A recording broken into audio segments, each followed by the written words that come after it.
Hey everybody, Jon Grauman from the agency here. Well, I finally have an update for you regarding ULA. Okay, let's start with a quick refresher. So there were two court cases that were brought forth last October. One by the Howard Jarvis Taxpayers Association and one by Newcastle Courtyards. Both of them arguing that ULA was unconstitutional and had violated various federal laws. Specifically, that it was not a general tax as advertised, but that it was specific funds for a special use, and that therefore it should have had to abide by the standard 2/3 majority.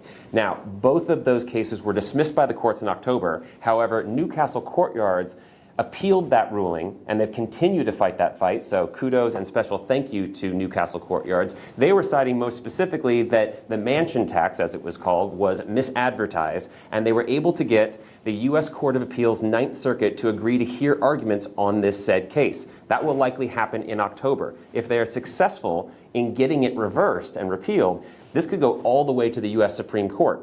Now, meanwhile, while this fight is being had, concurrently, TPA is still trying to fight its way onto the ballot in November. It has enough votes to qualify, but it's currently with the California Supreme Court under review because Governor Newsom has been trying to block it, citing a massive loss in revenue.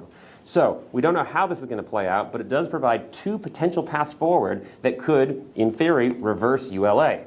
So again, not sure how it's going to play out for now.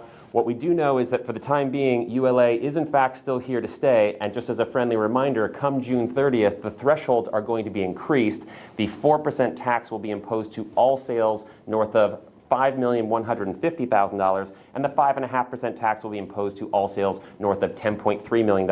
Again, this applies to both commercial and residential properties. So, what's going to happen next is anyone's guess, but for further news, please stay tuned, and I'll try to keep you updated as best as I can.